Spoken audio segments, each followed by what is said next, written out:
Well, today's the day. Today's the day when I got to interview Dan Harris of the 10% Happier podcast and book and app, and it's as good as I hoped it would be. Dan, of course, is a journalist, had a panic attack on live television, which led him to trying something he otherwise never would have had considered, meditation. And he's now basically years later become a meditation guru, a meditation evangelist, a real self-help guy. And I don't think any resource out there available has meant more to me and done more for me than Dan's work and his podcast. The past 4 years have not been easy for me. Losing my job, struggles in my marriage with my kids, the pandemic, and everything else that we're all dealing with. And there's just really been no resource that I've turned to more than the 10% Happier podcast. I've tried to share a lot of what I've learned there with you here on Stand Up, as well as some of the guests that Dan interviews, and hope to interview more of them. But today it's Dan Harris Day, and I'm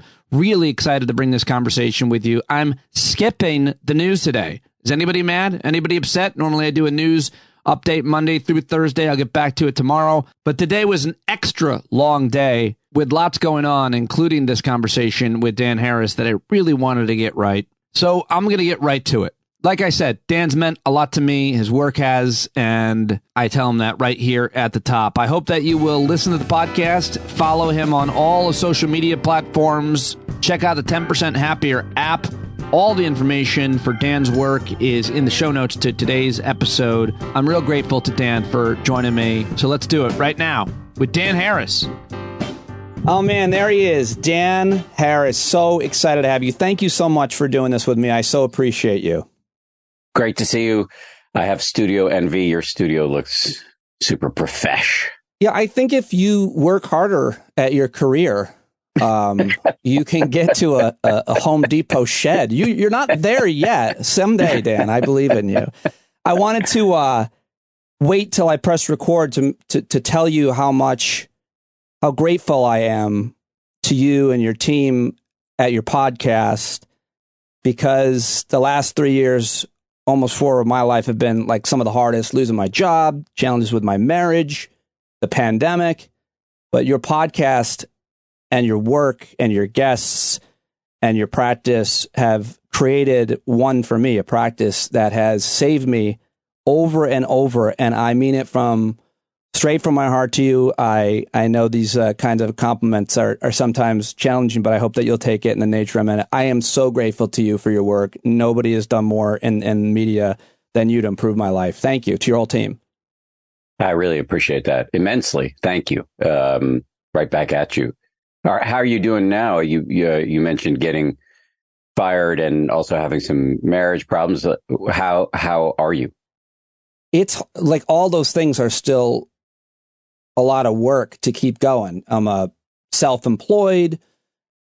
You know, my marriage is we still struggle, and you know, it's tough to keep it going. But I'm doing like better than I've ever done, and it's because of the practice that I've created. And that is in many ways because of the conversations you've had and the teachers and experts you've had on your show, in many ways. I'm really glad to hear that. Well, I'm not glad to hear that you're struggling, but I am glad to hear that you've got to practice. So I think I just wanted to start by talking to you, say, you know, how much do you hear this from men? I wanted to talk about your own journey and how, you know, your career changed so much and how much you've changed. And I feel like men still have a hard time finding these kinds of emotional solutions, whether they be traditional through therapy or other practices. Do you feel like there's a real gender difference in what you hear from folks in your own experience? I think you're on something. I think there is a difference. Most from what I can tell from looking at the demographic data, and I don't look at it super closely or super often, but from what I can tell, the majority of the listeners to my podcast and the majority of the subscribers to the app that I co-founded, the meditation app, are female. At the same time, there's been a lot of good work done looking at the problems of men and boys in this society. And I think they're multifactorial. One thing that's coming to mind right away is that men are often not so good at making friends and keeping friends and the upkeep that's involved in having those relationships. And that can be a massive source of like happiness degradation. And so I try to be actually quite diligent about that, old friends, keeping up those relationships, because if the only person you're relying on is your spouse, that's a recipe for your spouse. No one person can be all things to you. So I think having social support of many flavors is important. What else have you learned about that specific issue of community and having people in your life? I feel like a lot of experts you've had on have talked about that, but I also feel like it's a pretty important part of Buddhism: community, friends, people in your life to keep you from going down any number of spirals. Well, a couple of things to say about that. I'm putting the ideas in order in my head. The first thing is on Buddhism. Yeah, right. And I'm very influenced by Buddhism, consider myself to be a Buddhist. And the Buddha himself, 2,600 years ago, talked about the three jewels, the three, it's a kind of a grandiose way to put it, but it's really basically the three pillars, the three central parts of the practice. And Buddhism is practiced as a religion, but, I'm not a religious person. I don't believe in anything that can't be proven. And so you can practice Buddhism as really just a set of practices, or as a friend of mine has said, Buddhism is not something to believe in. It's something to do. It's a set of practices like meditation practices, ethical practices that have increasingly been proven out by modern science to be really good for you. So back to the Buddha, he talked about these three jewels, or the three most important parts of the practice. One is the Buddha himself. And that wasn't meant to be like egoic. It was more like the Buddha as an avatar of enlightenment, of an example of somebody, of what the practice can do for you. The second is the Dharma, which is the teachings of the Buddha, which are fascinating, just an incredible intellectual infrastructure that you can put around your meditation practice. And the third is the Sangha, which is the community. And so there's I often joke, like an HOV lane or a carpool lane effect to doing this with other people. And I think that's just incredibly important. And it's increasingly being borne out by modern science. I have been very influenced by a guy named Robert Waldinger, who is so you're nodding your head, who he is, but just for the uninitiated, he's the latest chief of a long running study. I believe it may be the longest running study ever. It's on several generations of people in Boston and in the Boston area. And they're looking at what makes people live long, happy lives. And the clear takeaway is that you will live longer and happier life if you have quality relationships. Yeah. And why? What's the mechanism for that? Stress is what kills us mostly. And we can handle stress better when we have social support. There's a great expression. You should tattoo this. Literally, I'm increasingly a proponent of putting tattoos on you to remind you of important things. Never worry alone.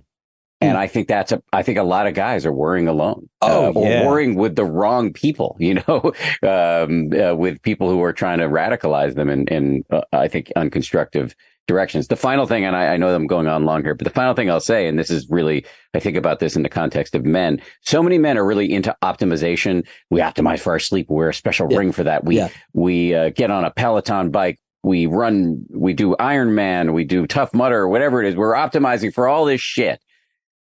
But the one thing that is the most important lever in terms of your health and happiness and longevity is the quality of your relationships. And I don't see anybody talking about optimizing that.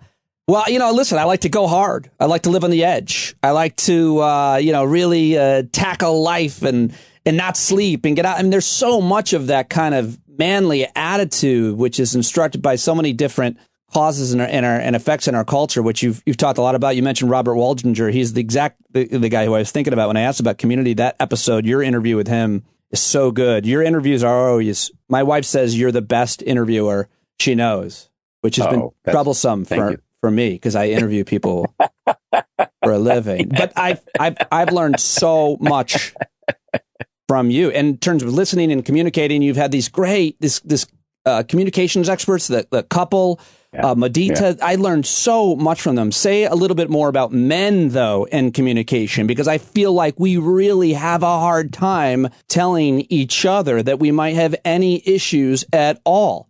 Yeah. So we are not socialized for vulnerability, for openness about the stuff that's going on with us. And everybody's got stuff. So you can pretend, you can be Mr. Macho and pretend you got no problems, but that's bullshit. And it's not going to help you at all to do that pretending. And nor is it going to help anybody who looks to you as a role model, like your children, for example. And I think a key part comes up and over in the interviews I've done on my show, and it comes up over and over in my research into these things. A key part of having healthy relationships is being open and honest about what's going on for yourself. And that means admitting frailty and weakness and having struggles. And this is a practice. It's a hard thing to do. It's not your fault if you're struggling with it. If you're a dude and you don't know how to begin with this and you're worried that, you don't want to overshare, this is a whole set of skills that are there for you to work on. But it's about figuring out who can you trust and can you make some experiments and try revealing some things to start with one person and see how it goes. But it just comes back to never worrying alone. If you just keep that in mind, the way you keep in mind that you need to achieve ketosis or whatever the hell you're working on with your body, then I think that's probably going to do a lot of better things for you. I feel like you, almost more than anybody, has introduced meditation to a certain kind of guy, because you are that kind of guy. Like, I'm the avatar for you. Like, you're a few years ahead of me in different ways and different things. We've had similar careers. We grew up in similar ways. And I know I'm not alone when I listen to you and I read you and I hear you talk about your life. There's so many of us in America or elsewhere that grew up together like you. But it's weird for me because when I listen to you talk about your struggles, I'm like, what does he have to struggle about? His podcast is the best in the world, one of the top podcasts.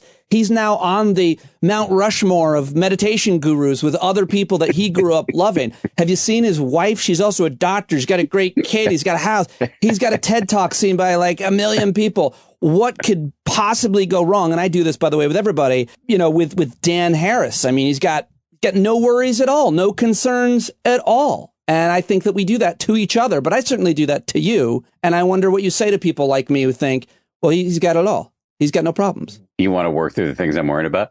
I know what you're worried about because you talk about it, but it's like, you talk about the struggle with your book. You talk about, just the demons in your head. But I'm like, how can he have this stuff anymore? His practice is perfect.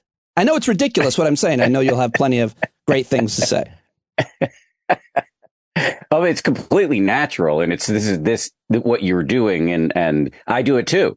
I mean, in Buddhism we often talk about comparing mind, which is just such an unhappy place to be. It's terrible. It's terrible, and it's put on steroids by social media. I'm not a Luddite. I'm on social media, whatever, but it is the rapid route to unhappiness to sit there and look at curated version of somebody else's life and compare it to your own shitty life. That is guaranteed to make you unhappy double quick. So it's completely natural what you're doing. And I do it with other people, of course. But first of all, I try to be very aware of how lucky I am. I often joke about it with guests on the show, like all the privileges, I got them all, except for the fact that I'm short. But every other white male, straight. I did too. That speaks to me. Yeah. I did too. And yet I haven't done as well as Dan. I know it's crazy. And I know people do that to me. Yeah. I compare myself to other people in this space. Like, I'm pretty good friends with, or have a budding friendship with Adam Grant, who I think every book he's done has gone to number 1. Yeah. He's got massive social media following. He's just so successful. Or Sam Harris, who's a mentor of mine and a friend, and he's just a huge, figure in the culture. And I can definitely see that stuff coming up. But this is where meditation is very helpful, because if you're mindful, in other words, if you have a kind of self-awareness that has some friendliness to it, you can see, oh yeah, I'm being fucking crazy right now. This is totally useless. And just also to know that no matter how many advantages, no matter how lucky you've been, there are an infinite number of ways to suffer. And no matter, I don't care how rich you are, how good looking you are still subject to aging, illness, and death. And so is everybody you know. You are still subject to the comparing mind. You're still subject to the fact that we have hardwired into us a kind of insatiability. No amount of lattes, no amount of promotions, no amount of new purchases will ever do it for you. This is just the truth of the human condition. So compare away if you want, but if you think about it with any degree of logic, you'll know that everybody's life is hard no matter what the external circumstances. Well, I'm just here to tell you that I know Adam Grant well, I know Sam Harris well, I know their work well. Neither of them can do an interview like you can. No, thank you. I appreciate that. It's all ego is what you're saying. It's so much wrapped up in ego. And I think that's, again, I really think sticking on this idea, because I think a lot about this of gender and men. You're writing a book about love, loving compassion. And you've been influenced by people like Sharon Salzberg and so many others. And I mean, even the language you talk about in your TED Talk, and I think that's your appeal to a lot of men as well, is that the way that you talk about the words that you use, how you make fun of a certain type of language, it appeals to me. It appeals to us. But now you're writing a book about love. Explain what you're trying to do and why this is so important that you would, make it the subject of your book. Well, I was surprised when it became clear because sometimes I'll start writing a book and I don't really know what the book's about until a couple of years in. And I started hearing myself say, when people would ask me, what's your book about? I started hearing myself say, well, I think it's about love. And my wife was like, what? And I remember I was on the set of I used to be the co-anchor of the weekend edition of Good Morning America. And I was on the set with my co-hosts one morning. And how I relate to people interpersonally is I make fun of them a lot, especially if I like you, I'm going to tease you. And so I used to make fun of my co-hosts a lot because I love them. We're still very close, even though I don't work there anymore. And somebody asked me within the context of us all sitting around the desk, what's your book about? And I said, love. And two people did spit takes. They just spit their coffee out because they were like, what? Yeah. You? And but I think of love it's kind of deliberately provocative, picking the word love. I'm choosing it because it's so culturally loaded as a term that I'm kind of running right into the fire on this one. I know people are going to have a reaction to the idea of a book about love, especially guys, but I think of love in a much more sort of holistic way where it's not just romantic love. Right. Tom Cruise saying you complete me with string music behind him like that. That's one very narrow band of this evolutionarily wired capacity that we all have to give a shit.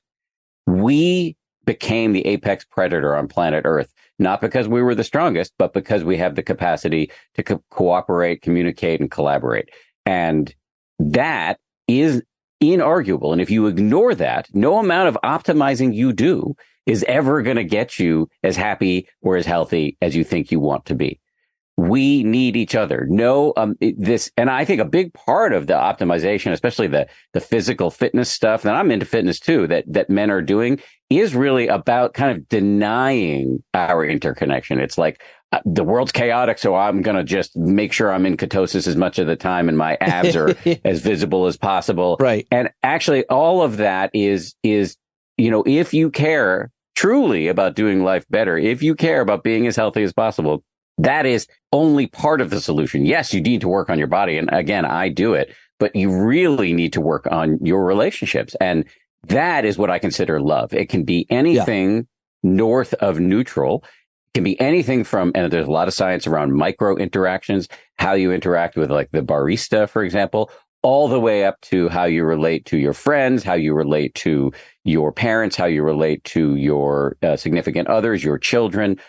All of that is love. And by the way, so is self-love, because the way the quality of your inner weather is going to directly impact how you treat other people, and how you have those relationships with other people is going to impact your inner weather, because you are not an isolated ego navigating the world and extracting as much value as you can. You are embedded. This is not up for discussion, even though it may feel that way on some level in your head. So I'm really kind of working my way toward making an argument about love that will appeal I hope in a unisex way, for all genders, but in particular, I try to aim for the hardest group to reach, and that is men.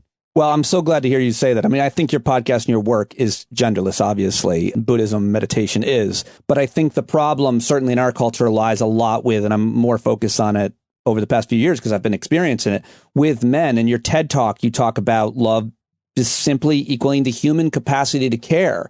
And I now have a litmus test with the men in my life, and this has been going on for several years. If I get to know somebody, I work with them, I like them. Even listeners of my show that I've gotten to know really well, I've taken to saying, and they to me, I love you. And when a man says, I love you to me, it's kind of his, I feel like signaling. He's signaling where he's at, but that's a new thing. And it's really uncomfortable for a lot of men, because if you tell me you love me and you're a man, that could mean you're coming on to me. It's sexual. And, you know, I'm as straight as they come, as you know, Dan, except for 1998 steam room Equinox, but I was working there and I needed the money. But the point is, men are so afraid of that kind of affection, for it might enter into a sexual realm. And yet there's so many guys now of all sexual orientations and confused about whatever that are like, I love you. And I feel like that's a signal, and I feel like that's new-ish, and it kind of shouldn't be. Do you want to pick up on any part of that? Yeah, I mean, I think I say it to my friends, and it is even though I'm like the guy writing a book about love, like I'm the jacked up love guru over here, it still can be a little uncomfortable for sure. Yeah. So I'm not like, you know, maniacal about it, but I do say it. And I think, you know, being friends with a lot of gay men has actually civilized me in this way. For sure. That it just kind of helped me relax on my, you know, pathological efforts to assert my manliness. Like, so, all right, give it a rest. Okay, you're straight. Everybody knows it's not in question. Shut the fuck up and just, you know, stop trying to prove yourself all the time. And I think the good news is that younger men, I don't think have this hang up. I think you're right. We grew up in a time when like calling somebody gay was the ultimate insult. And now it's just like neither here nor there. I think in many pockets of this country. Now, I'm not saying that homophobia has died off, because it hasn't, but in many, many big, heavily populated areas in this country, it is totally fine to be gay, bi, trans, whatever. And so that I think is a positive development for humanity. Yeah, there's no doubt that when you spend time with people across the spectrum, it changes the way you view yourself. And it changes the way, like, you know, it was not too long ago with a guy who was hit on me, flirting with me nonstop, and I loved it. It was like it was fine. It was flattered. Women aren't necessarily doing that. I'll take whatever I can get. So it's like, it was just, you know, I'm so comfortable. He knows me, and it's fine. Like, you're very comfortable in it, and I think that's a maturity that you have, but mainly because you're immersed in a wide range of people, as you have been with your career and where you live. But it's not true across the country or the world, I guess, is what you were saying. I feel like we're in a tough spot with men and our culture still, though. And I feel like your work has meant a lot to so many. And I guess I just wanted to ask, my wife said she's such a big fan of yours. She's constantly, I mean, I hear your voice in the kitchen. It's quite irritating. I'm like, do you not have headphones? Like, I'm going to listen to that episode and I don't need to hear, I'm trying to sleep.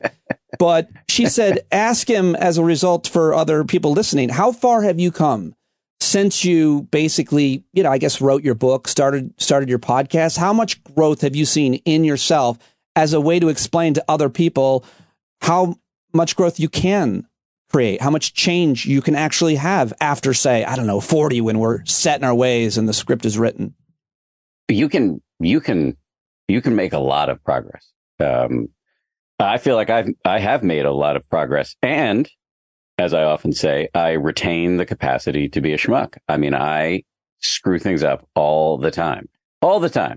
You know, that's a little, I know it's true, but you know, because I'm a fan and I hear you a lot, it's a little hard to believe. I know it's stupid for me to say that, and I know you're being honest, but like, what do you do? What have you done? Well, that's the perfect question. I think if my wife were here, she would say, even though we have worked on it a lot and gone to couples counseling, you know, off and on for years. It's been super helpful for us, which, by the way, I highly recommend. And I also recommend to go as a preventive measure, because we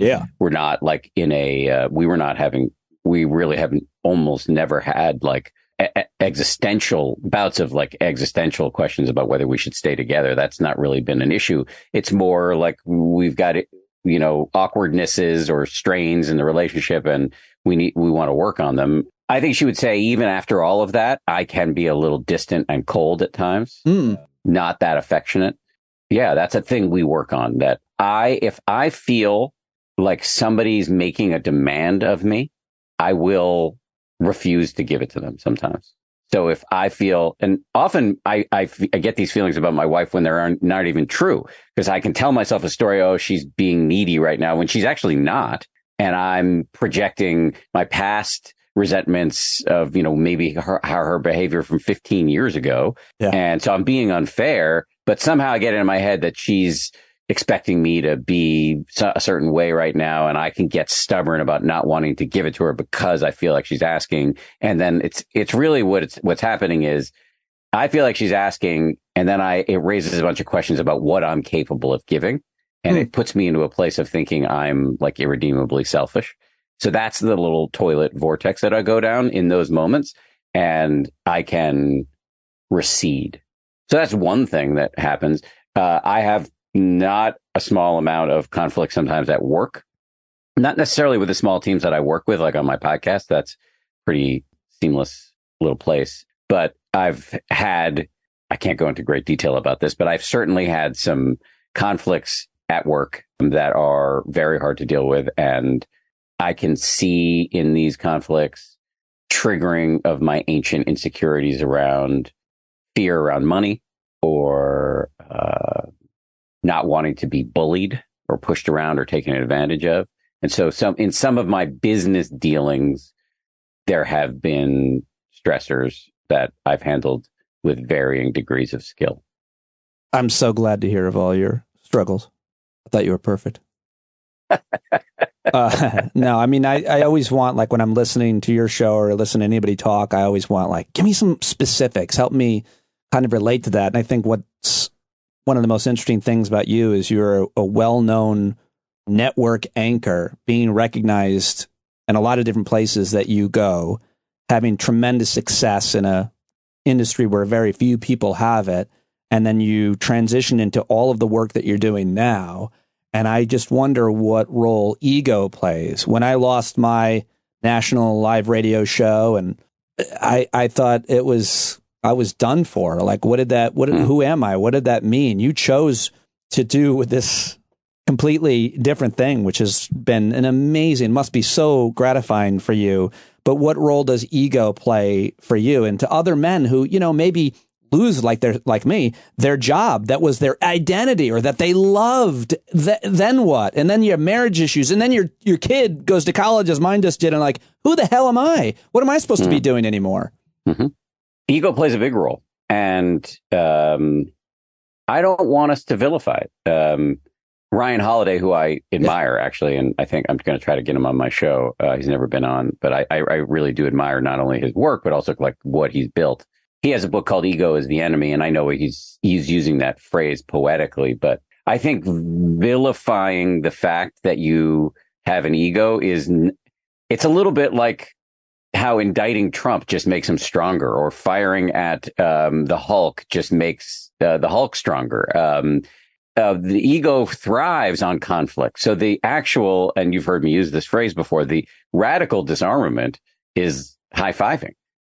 Just like, I've given my inner hustler a name, which is a little cheesy, but whatever. There's precedent for this. There's a whole school of psychology called internal family systems, where you give the various parts of your personality a name and then try to develop a relationship with them. And it can feel very forced and cheesy, but I think it's actually quite successful, can be quite effective. So I have this little inner character. I call him Sammy, because there was a great book written in the 30s or 40s called What Makes Sammy Run, about a pathologically ambitious Hollywood executive. And so I remember reading that in college. And so I have that in me, this relentlessly acquisitive, always hustling, always looking for an opportunity. I have that in me. And instead, what I've learned, especially in recent years, is when I see that coming up in meditation or in my regular, free range living, I am getting better and better at smiling at it. That pattern in my mind is not something to be excised like a cancer. It is something to be grateful for. And like, yes, there is this demon of mine, Sammy, who can be totally destructive, but it is just the organism trying to protect itself. It's some neurotic pattern that I developed when I was younger and probably inherited through my family. I often think about, I had a great grandfather, a Jew, got kicked out of Russia or escaped Russia in the early 1900s, came to this country and hustled and hustled and hustled, and then became a crook. And there are all these articles written about him. He was a corrupt bail bondsman who like put his in-laws' house up as collateral for some con man to get out of jail. And then when that con man jumped bail, my great grandfather killed himself. And that's all like, I found the articles. And so I think about him. It's like, yes, it's this, I have in me this fear-based striving, which is just trying to keep me safe. And what's the better way to deal with Sammy when he comes up? Pretend he's not there, declare him the enemy, or deny, so is it denial or and vilification? Or is it like, yo, thank you, I appreciate you. This is, first of all, you may have some smart ideas, and I appreciate that you're trying to protect this organism here. Yeah. However, I don't need to listen to everything you're saying. I can take the good stuff and leave the bad, and it can help to have friends to figure out what's the good stuff Sammy's serving up and what's the bad, and run those ideas by your friends or by your wife or your shrink or whatever. And so I think ego is a normal and healthy part of the human condition. You just want to develop a healthy relationship to it. And you want to be able to see it and name it. I like that. I like that a lot. I've heard you talk about that a little bit. And I love that Ryan Halliday, I look forward to your chat with him.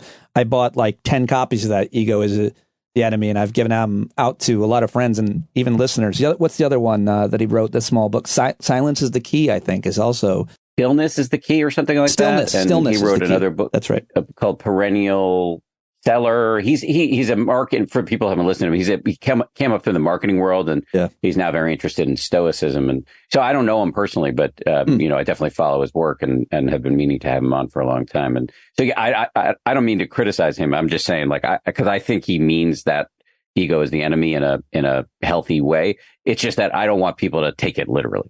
Right. No, absolutely. I think that I'm glad that you give some detail and split that hair. But when you're talking about the voice, it made me think of Ethan Kross and this book, Chatter, which, I bought a lot of the books from the authors, and I've used a lot of the techniques that I've learned. But I think maybe Chatter is one of the most important work. But my question to you is about what he teaches and what he writes in his research. But more importantly, Dan, I listen to your show all the time. I try to put it in my practice, but man, I forget a lot of what I heard. You talk about provisional language and reflective listening. Those have made huge impacts on my life, and then I don't do them sometimes or often. And how do I be more consistent with the modalities, the techniques that I've learned from you, from Ethan, from anyone?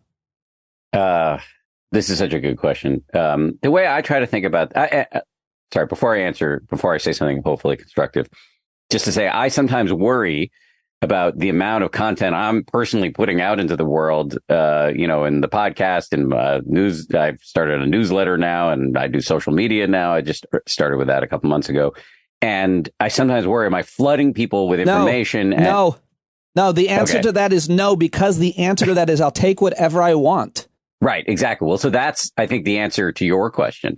You should take whatever you want, and then, because there's lots of information out there, some of it put out by me, some of it put out by you, many of other people, Adam Grant, Ethan Kross, Sam Harris, whatever. You got to pick your spots. You can't boil the ocean. You can't do it all at once. You got to pick a few things that you're going to work on, and then give yourself a break.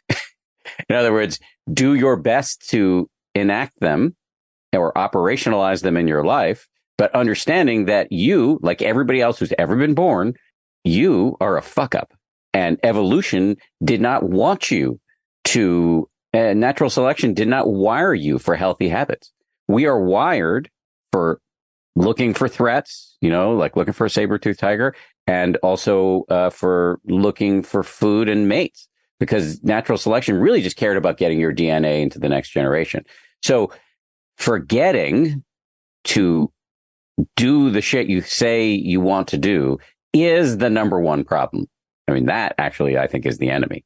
And so you have to take drastic measures to remember to do the things you believe you care about.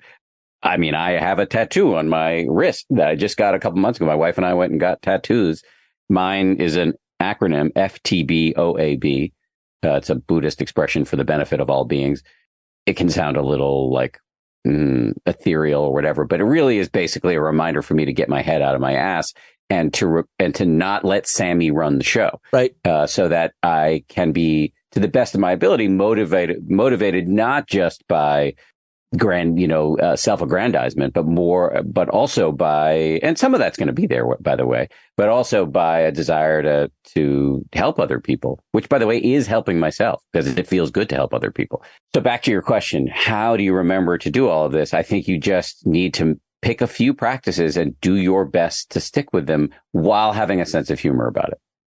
Always try to keep a sense of humor about it and everything. But I feel like for me, the answer to that question is my daily practice. So I tried everything in my life, my whole life. I don't know why. When I was a young man, I was a jock. I was into sports and everything. But for whatever reason, I was a dreamer. I had a dream to be a successful stand-up comedian. And the only way to do that was to follow my dreams. And how do I get better as a person? Oh, I'm not going to drink. I'm not going to do drugs. I'm going to exercise. I'm going to be really focused. I'm going to read these books and listen to these tapes and always looking for, I was a self-help like junkie for, I think, a long time, but I was evidence-based. And so a lot of that shit I just didn't believe and it didn't work. And then I would start therapy, one-on-one therapy. Well, that's got to be the answer. But Dan, all the things that I learned and forgot and then learned again didn't matter until I started a daily practice where I every day started the day with reminding myself of so many of the things I've learned through your podcast, from you, from your experts. But I feel like I've got to remind myself every day. Basically, I say this. You may relate, you may not. But every morning I'm like, just don't be a dick to anybody at all today. Like, notice the moment between stimulus and response when I'm triggered, when I'm offended. Someone like me, someone like you, a lawyer, you can have the quickest wit, the sharpest tongue, and it will destroy everything in your path. So try not to be a dick today is kind of where I might start my meditation. The daily reminders are what works for me. Yes. I should have said this. You're absolutely right. If you want to remember to do the stuff that you say you care about, that we know from the evidence is going to improve your life, practices really help because we are wired for forgetting. So, I mean, what I like about meditation as a practice is that you can hear as many inspirational podcasts as you want. You can read as many books as you want, but in all likelihood, you will forget. What meditation does is kind of pound this into your neurons in a really, really helpful way. And so I highly recommend meditation, but you can turn anything into a practice, just the way you wake up in the morning and say, just don't be a dick today. For me, I wake up in the morning and when I can remember, and I'm getting better at remembering it, before I get out of bed, I make a little promise. And it sounds a little forced, but it's like my goal today is to make awesome shit that helps people do their lives better and to work on the relationships in my life, including my relationship with myself. Boom. That's my little cheesy little mantra or my cheesy little vow, my intention. And I set that in the morning. And then before I do anything else in the day, like right before I exercise, right before I meditate, right before I start writing my book, I try to remember to dedicate this work to the benefit of everybody, that I'm not just doing this for my own personal gratification, that it could help other people. But by the way, I don't rule myself out. For the benefit of all beings, that all word includes me. So I'm not saying I need to be, in a hair shirt and all self-sacrificing. It's we're all part of a system, and you don't need to leave yourself out. So anyway, just to get back to your point, having these little practices and habits and booting them up is the best way to insulate yourself against the fog of forgetting. Right. Whatever those mines that you step on a regular basis with the same people often as well. You have the loving kindness meditation, which I forgot about. Again, forgot about it until I was prepping to talk to you. And you reminded me, and I've been doing it. And it's basically you go through and you think of different people And you can do it, right? Do you want to list it off real quick? Yeah, sure. This is an ancient practice, 2,600 years old. It's called loving kindness meditation. It's going to sound very, very cheesy to some people. To others, it won't. But to me, it certainly did. And there's a ton of scientific evidence to suggest that this practice has physiological, psychological, and behavioral benefits. So it can really make a difference. So the practice is you sit quietly, close your eyes, bring to mind an easy person, or it could be a pet, somebody that's very easy to love. And then you repeat 4 phrases. May you be happy. May you be safe. May you be healthy. May you live with ease. And then you move on to yourself. Same phrases. Move on to a mentor. Then a neutral person, somebody in your life you see all the time but often overlook. Then a difficult person, probably not hard to conjure. And then all beings everywhere. And, again, this can sound, I joke often that it's like Valentine's Day with a gun to your head. But if you were an alien and you landed on this planet and went to a gym and saw people systematically lifting and putting down heavy weights or running in place for 45 minutes, you would think that seems very forced and awkward. But that's what it takes to exercise the body. And the same is true for the brain and the mind. And so I recommend these practices. I started doing it again, and I keep visualizing the same person as my neighbor. I really don't like this lady. And I can't do it. I've done it 3 times, and every time it ends with violence. I'll get there. But it can help to pick somebody who's mildly annoying as opposed to like really triggering. Okay, I'll take it down a notch. Yeah. You talk about science. I think one of the most appealing things from the very beginning of your work with 10% Happier was that you are a journalist, and you understand how journalism works. You understand how evidence-based science works, and that's how you editorially select your guests. And the issues that you talk about, the tough questions that I think you ask some of those who don't necessarily have the science on their side. So my question is, there's about a lot of guys who are out there trying to be self-help gurus, self-betterment. A lot of them are bad, and they're doing bad things, and they're exploiting old practices, and they're just in it to make money. I know you know who some of them are, and you think about them. How do you know? How does the listener, how does the student know to find a teacher that isn't selling them snake oil or something that doesn't work, or doing it for them, really, first and foremost, for themselves? There's so many out there. That's tricky, because if you're a bad actor and you're getting popular, it's because you're good at projecting helpfulness. I just think there are so many names out there already, big names that are already popular that you should just start with. Like we mentioned, Sam Harris, Adam Grant, Brene Brown is an incredibly positive player. Esther Perel, Gretchen Rubin. My favorite teacher, the one that's most impressed me. Can you call someone a teacher if you've never met them or been their student? Yeah, absolutely. Why not?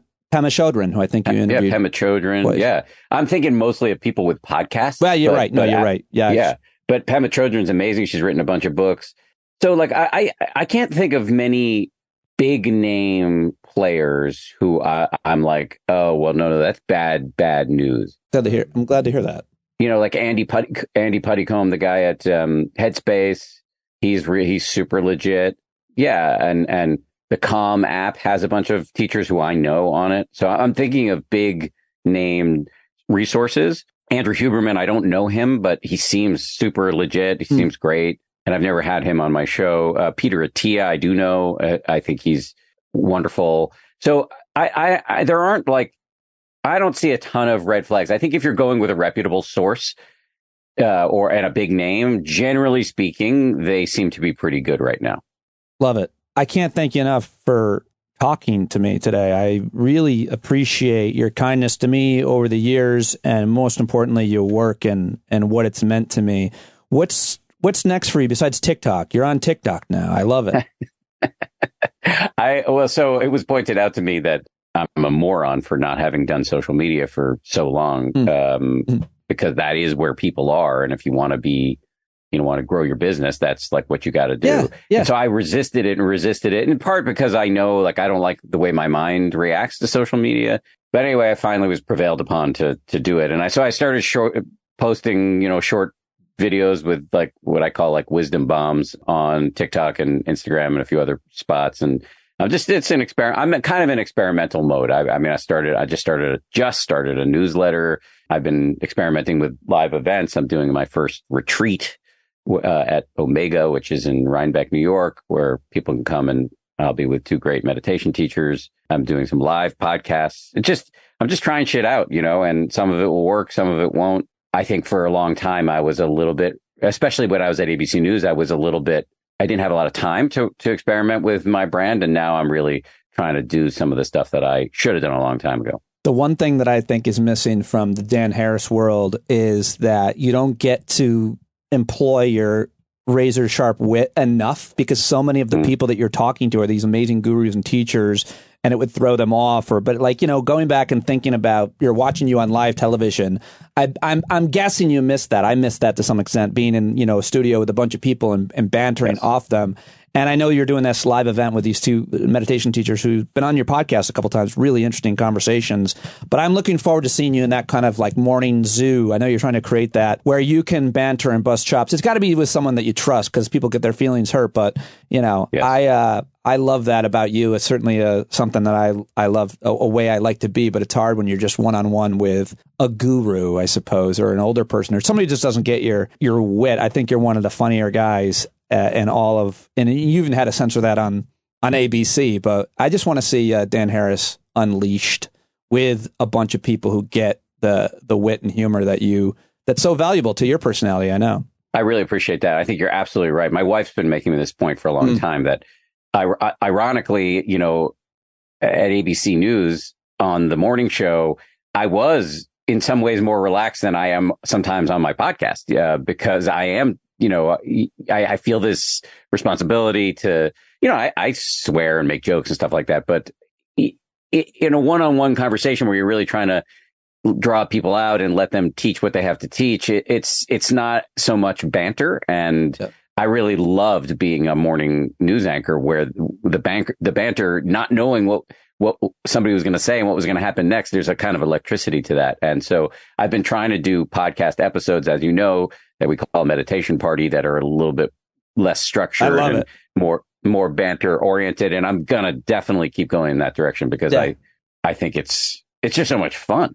Yeah, you got to be on set or in a studio with people that well, so they know they're not going to get hurt. It's like someone just walks into your studio, they can't. But I certainly miss that about live radio. I guess let me just ask you one more quick question. You talk a lot about your son, who I think is like 8 now or 9 or something. Yeah, 8. How is your practice? How is what you've learned made you a better parent? I feel like, my daughter just went to college, and I am pretty confident. I'm very confident. It's the best role I played was as a parent. And it's definitely because I was present as much as I could possibly be. Mindfulness is the practice that so helped me as a parent, just being in that moment. What has been that you've learned that you would share with listeners and friends, I'm sure, the best thing about that you've learned to be the best dad you can be?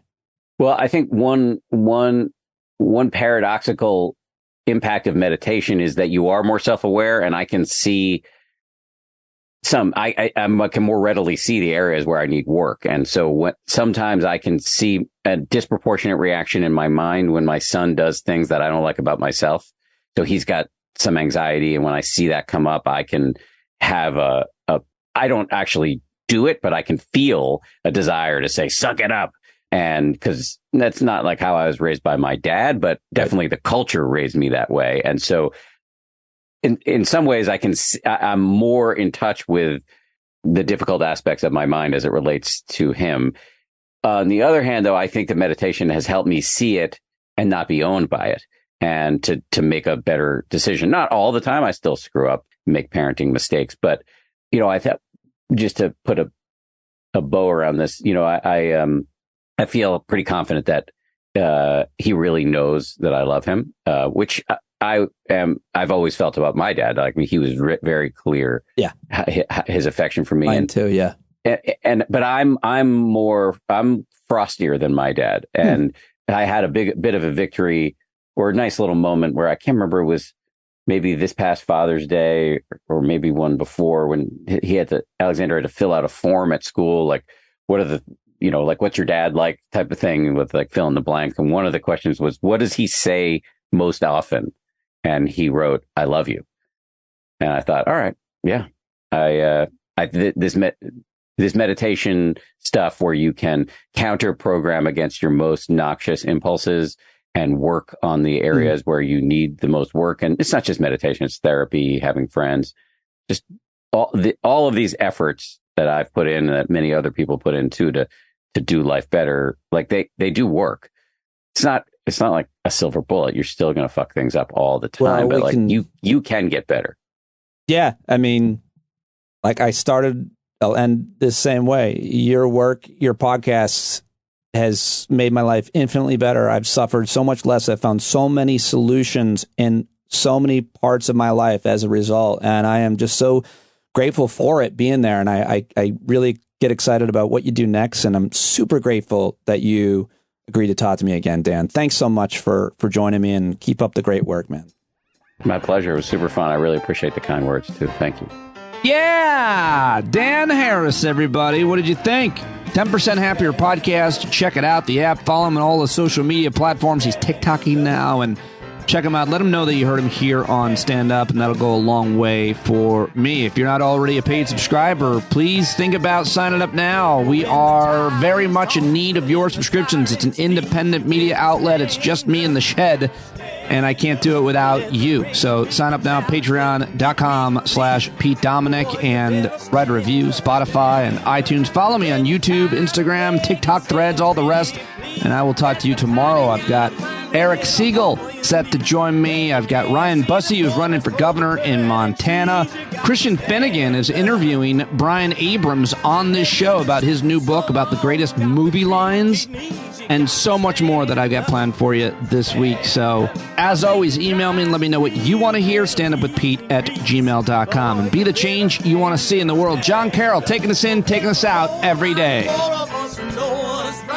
Keep right on ignoring us if we keep sitting tight. We got to open up the window to let in some light. You gotta stand up. That's right.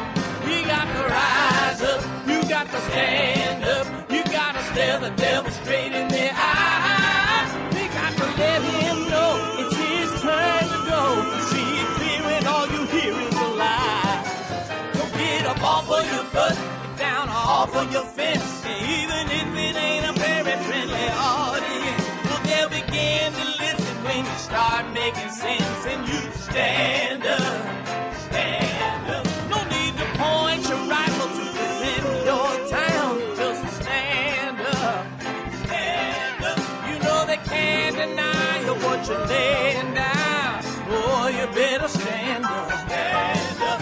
Show your face of every color, yellow, black, red, and brown. She's the place where every lost child will finally be found. There's only one thing to do before we stand our ground, and that's stand up, stand up. Well, the founding fathers saw a land for all. They had to stand up, they had to stand up. They had a keen imagination for a crystal ball, drawing all the plans of stand up. But all they had to go on was the time they were in, with other causes for laws, and since they weren't even sin, they knew that change was gonna come before the change could begin. They had to stand up. All right, they had to stand up. We got to stand up. We got to look the devil square in the eye. We gotta let him know it's his time to go, and make it clear when all we hear is a lie. Why you lying awake wondering where the money all went? It'll be the cost of freedom that'll go unspent. You can see him flee the scene of that experiment if you stand up. All right, we got to speak up. We got to reach up and raise your voice in every way you know how. Don't be toes up. You got to show up. Ain't no better time to do it but now. No need to pledge allegiance to no wanton tribe. Rise up, show obedience to the voice inside, and listen well and it'll tell you not to run and hide. It says stand up.